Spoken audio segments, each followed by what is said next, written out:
Nesse vídeo eu vou falar um pouco de como são de fato feitos os estudos de populações naturais hoje em dia. Então, não vai ser possível aprofundar nesses temas, né, modelos matriciais ou dinâmicas de metapopulação, porque essa é uma disciplina básica de ecologia em nível de graduação, mas é importante as pessoas saberem que isso existe, até porque é com base nesse tipo de modelo, nesse tipo de estudo, que são feitos os dados de projeção e o planejamento de como manejar populações.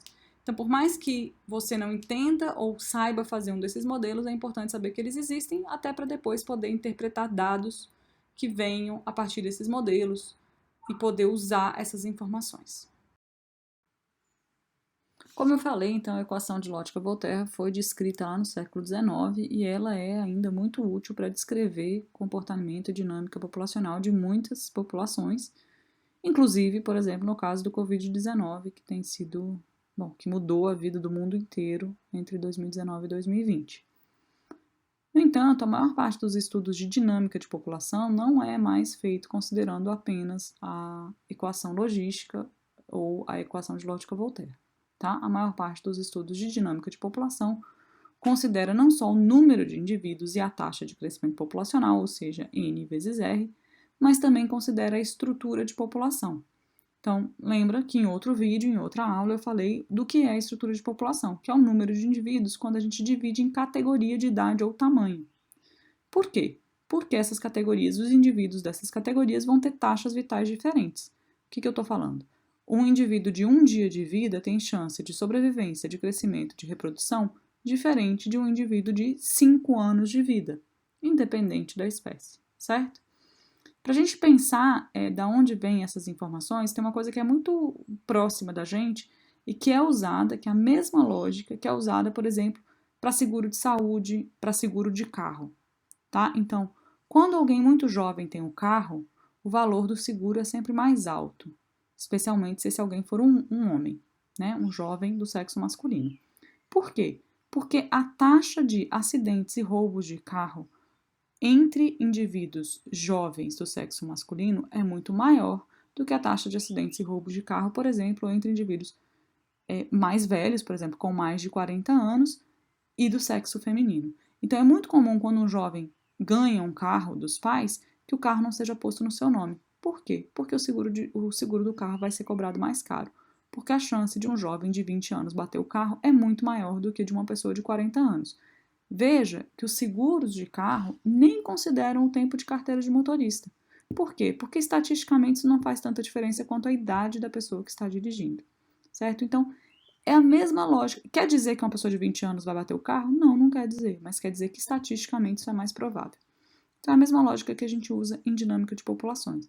A gente considera as taxas e as probabilidades de sobrevivência, crescimento e reprodução de indivíduos de diferentes tamanhos ou idade e projeta isso para o futuro. Então, de fato, os estudos de dinâmica populacional são feitos com modelos matriciais que consideram as taxas vitais dos indivíduos e os seus diferentes estágios de vida, certo? Então, um exemplo bem simples de um esquema, né, de dinâmica populacional de uma espécie de planta, por exemplo, em que eu tenho 3 estágios de vida: a plântula, o jovem e o adulto. Então, a plântula tem chance de sobreviver e permanecer como plântula, que é essa setinha preta em volta desse quadrado, desse primeiro círculo. O jovem, a plântula também pode crescer e se tornar um jovem, que pode, por sua vez, ou sobreviver como jovem ou crescer, e o adulto, que pode sobreviver como adulto ou produzir plântulas a partir da fecundidade. Então, a gente estuda as populações considerando os estágios de vida e as taxas vitais dentro de cada estágio de vida, coloca esses valores numa matriz então agora não é mais uma equação linear, e sim uma matriz uma tabela, né, de variáveis, de possibilidades de sobrevivência, crescimento e reprodução, e com isso a gente calcula uma taxa chamada lambda. E aí, lambda sendo igual a 1, a população se mantém estável. Quando lambda é maior do que 1, a gente tem uma população em crescimento. E lambda menor do que 1, a gente tem uma população em declínio. Existe uma relação entre lambda e o R minúsculo, tá? Matematicamente, o R minúsculo é igual ao logaritmo natural de lambda. Eu não espero que numa disciplina básica de ecologia em nível de graduação os alunos entendam de fato os modelos matriciais e entendam como eles funcionam. Mas, primeiro, no livro-texto que a gente usa nessa disciplina, o autor fala desses modelos matriciais. E segundo, esses modelos existem e eles são muito usados para se entender processos populacionais e manejar populações. Então, se você entende que uma determinada população de uma espécie ameaçada está em declínio, ou seja, o lambda está menor do que 1, porque existe uma redução na fecundidade, você entendeu qual é o processo populacional que está causando esse declínio populacional, que está ameaçando essa espécie ou essa população, e você vai poder agir nele. Se você não entende qual é o processo populacional que está causando esse declínio, você pode gastar tempo e dinheiro tentando agir em processos que não vão mudar a dinâmica da população, certo? Então, se o problema da população está em fecundidade, não adianta você aumentar a sobrevivência dos jovens, certo? Ao mesmo tempo, se o problema da população está na sobrevivência dos jovens, não adianta você proteger os adultos, certo? Então, os processos populacionais são importantes para que a gente tome decisões de manejo e consiga alterar esses processos da forma como a gente quer. Então, eu dei exemplo de uma espécie nativa que esteja ameaçada, a gente pode pensar do mesmo jeito se eu quero manejar uma população de uma espécie invasora. Então, tem uma determinada espécie invasora que está ameaçando outras espécies. Como que essa população de espécies invasoras cresce?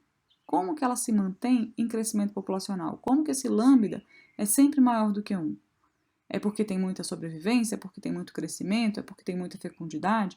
Qual é o estágio de vida mais importante para essa população? Ao saber isso, eu posso tomar decisões de manejo e enfrentar a invasão biológica sabendo os mecanismos da dinâmica populacional.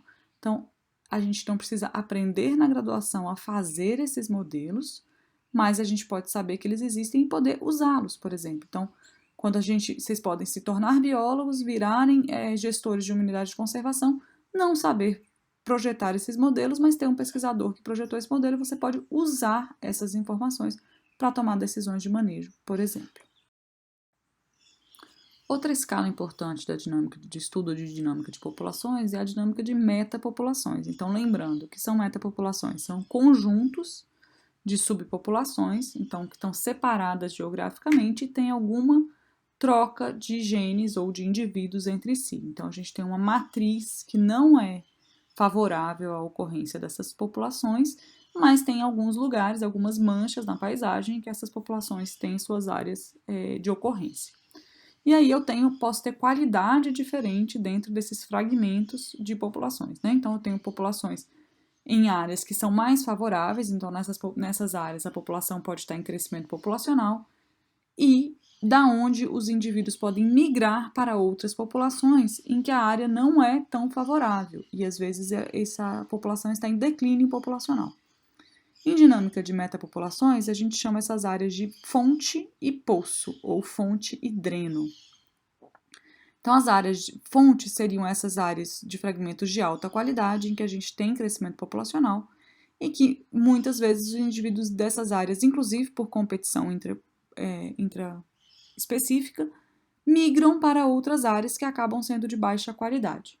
Certo? Existem modelos matemáticos para descrever isso, eu não vou mostrar eles aqui, mas isso existe. Por que isso é importante? Porque muitas vezes a gente pode ter subpopulações que estão permanecendo, estão existindo, mesmo em condições desfavoráveis. Então, elas estão existindo em áreas que são, na verdade, populações poço. Por quê? Porque elas estão recebendo indivíduos migrantes de outras populações. Então, a gente tem diversos exemplos disso em diversas escalas. A gente pode pensar, por exemplo, no campus Darcy Ribeiro da Universidade de Brasília. A gente tem vários tucanos que aparecem. Em determinadas épocas do ano, a gente vê até araras frequentando o campus. Será que aquela área, no meio da cidade, com uma pequena parte de cerrado, pequena área de plantas nativas, é de fato uma mancha de cerrado suficiente para manter uma população de araras ou uma população de tucanos? Provavelmente não. Mesmo que, em alguns casos, alguns filhotes nasçam dentro do campus da Universidade de Brasília, no campus Darcy Ribeiro, provavelmente, se a gente for chamar isso de uma população, ela é uma população poço. Por que a gente continua ano após ano vendo tucano na Universidade de Brasília? Ou vendo até araras na Universidade de Brasília? Porque esses indivíduos estão vindo de outras populações, certo? Então, a gente só vê tucano no plano piloto e na UNB, em Brasília, porque a gente tem muito próximo dali, para essa escala, para esse tipo de espécie, o Parque Nacional de Brasília, por exemplo, que muito provavelmente a gente tem uma alta qualidade do ambiente para essas populações e essas populações estão em crescimento. Então, essas populações das áreas protegidas estão fornecendo indivíduos que estão, às vezes, se estabelecendo em áreas que não são tão favoráveis assim. Então, a gente fala assim, tá vendo? Não precisa conservar cerrado dentro da cidade. Mesmo sem ter área grande de cerrado, a gente tem aves de grande porte, por exemplo, tucanos e araras. Não é verdade. Se a gente não tivesse áreas de cerrado perto, a gente não teria esses bichos na cidade. Certo? Então, entender a dinâmica dessas subpopulações é muito importante para a gente manejar a paisagem. E entender que nem todos os indivíduos que estão ocorrendo numa área estão de fato conseguindo manter uma população viável naquela área.